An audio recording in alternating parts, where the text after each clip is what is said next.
Welcome. In this video, I will show you how to boot your Lenovo IdeaPad Slim 3 Chromebook from USB.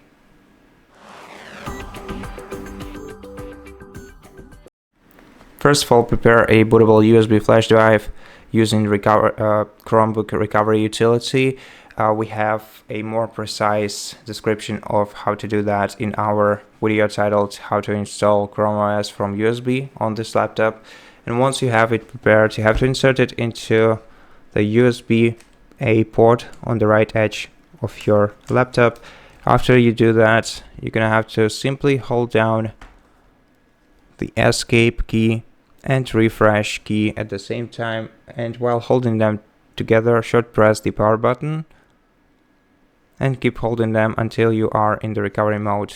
Once you happen to be here, after your device recognizes external system, it will start reinstalling your operational system.